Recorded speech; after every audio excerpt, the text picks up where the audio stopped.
RN, your world unfolding.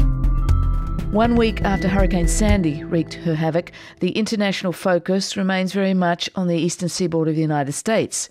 By contrast, there's been very little attention given to one of the world's poorest countries, Haiti, which was also battered by Hurricane Sandy.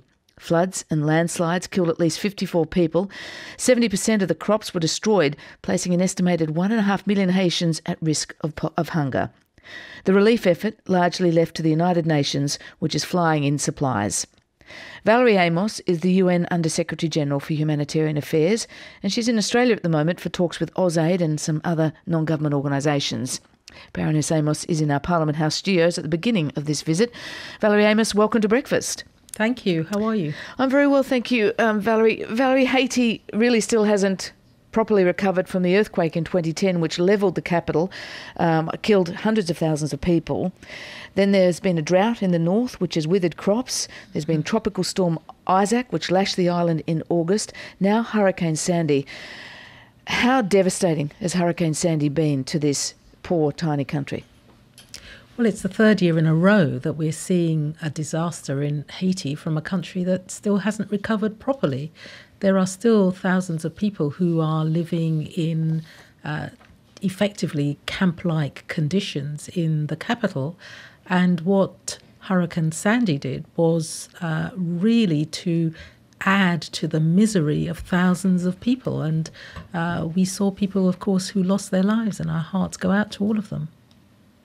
So we've had some feedback from listeners to this program about a little bit of frustration about all the focus the USA gets when Hurricane Sandy comes, when, for instance, it had already passed through Haiti, 54 people had died, and there hadn't been such a media onslaught. Does that frustrate you? Does that just upset you? Well, I see this all the time. I mean, it's not just now. There are so many disasters around the world caused by hurricanes, earthquakes and everything else, but also disasters caused as a result of conflict. We're seeing it in Syria right now. And what happens is that certain things get to the top of the news agenda and certain things fall off the news agenda. Afghanistan, the two Sudans, what continues to happen in Somalia, even after what we've seen recently with the hope of a new political settlement in Somalia. Yemen, a country which hardly gets mentioned. So, of course, it's extremely frustrating. And for the people of Haiti and the government of Haiti who are really struggling to survive after the earthquake and after a barrage of natural disasters, they urgently need help. We're looking at what funding that we can give them. We've worked with them over the last couple of years on really helping to try to prepare more effectively, because we know that this is a country which year on year, as we see the hurricane season come, there is likely to be something that affects not just Haiti, but other countries in the Caribbean region. You mentioned the natural disasters, which have caused such havoc and chaos and hardship for the people of Haiti. No one can prevent natural disasters like floods. You recently called for a change in the way the international community deals with humanitarian crises. What did you mean? Well, I was talking about two different kinds of things. One is when we have these major disasters, and I took up this job in August 2010, after we'd seen the major flooding in Pakistan and also the earthquake in Haiti. And there were a lot of criticisms about the way the international community responded. And we all got together and said, look, we didn't do as well as we should. When these really major crises hit, we have to work in a different way. We have to be better prepared. We have to be able to make sure we have the right kind of leadership in country. We need to make decisions much more quickly, and we need to back up the leadership that we have in country and the support that we give to national governments. So we've come up with a set of recommendations to improve the way we deal with that. But the other thing that we've been looking at is that there are a lot of food crises that are happening now with increasing frequency. The Horn of Africa, what happened in Ethiopia, Somalia, Kenya last year, what we're seeing this year across 9 countries, mainly in West Africa.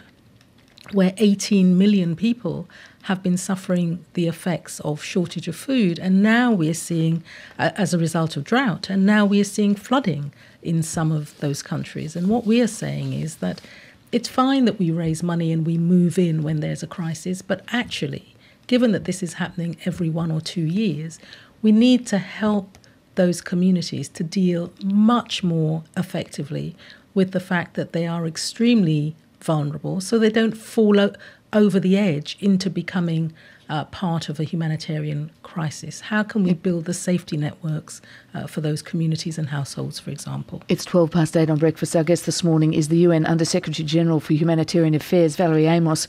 Valerie, what you were talking about there was the impact of a changing climate. Hurricane Sandy has, to some extent, refocused attention, certainly in America, on climate change.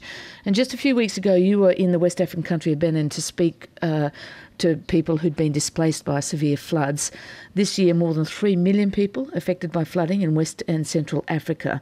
Do you think Superstorm Sandy will galvanise a greater global effort to tackle climate change? Well, there's data which has been gathered over many, many years that shows very clearly that there are more disasters, that they are deeper, having a greater impact. Of course, there are more people on our planet as well. We've also seen much more rapid urbanization. All of this is having an impact. I hope that people recognize and learn the lessons of this. It's happening and having an impact in developed and developing societies and communities. The human impact of these disasters is enormous. I mean, our hearts went out to people who lost loved ones recently as a result of Hurricane Sandy, but it's disasters around the world. And then you have the disasters, the humanitarian crises caused by conflict, which are also preventable. So as an international community, we need to work much harder to prevent this happening. Our diplomacy is not having enough impact in certain countries in the world, and some of these conflicts go on for such a long time. I mean, just think about what's been happening between Sudan and South Sudan recently. We're all very pleased that they have come to an agreement on the majority of outstanding issues between those two countries, but there are still a couple of things that need to be resolved, and there continues to be inter-ethnic violence, particularly in South Sudan, but also in parts of Sudan as well. It's 8:13 on Breakfast. Our guest this morning is Valerie Amos, the UN Under-Secretary General for Humanitarian Affairs. And Valerie, I know your time is tight, but can I just ask you about a local issue at the moment? Last week, the Australian Parliament passed laws to excise the mainland of Australia from our migration zone, and that will have the effect of denying asylum seekers full access to our courts and also allow them to be processed offshore in places like Nauru. What's your response to this? Well, I've been talking to my colleagues at the UN Refugee Agency about this, and of course they have expressed a lot of concern. I mean, we all want to see Australia, a really important country on the global stage, continue to play its part in terms of the receipt of refugees. And if you look at the numbers of people actually coming to Australia and the numbers of people who settle in Australia as refugees is tiny compared to what you're seeing in some other parts of the world. The concerns that we have are that people are treated fairly, that their opportunity to register as refugees is not diminished, that the process does not take too long. And of course, I mean, my colleagues, they are the ones who look after the Refugee Convention.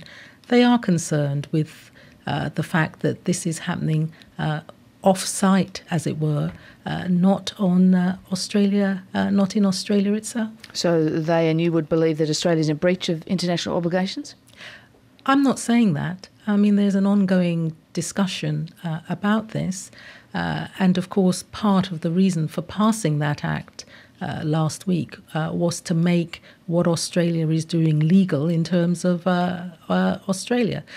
For us, the issue is to make sure that the processing is done fairly and quickly, and that people aren't left hanging on, not knowing what their status is. Valerie Amos, thank you very much for joining us on Breakfast. Thank you. Valerie Amos is the UN Under-Secretary General for Humanitarian Affairs. You're listening to RM Breakfast. It's 16 minutes past 8.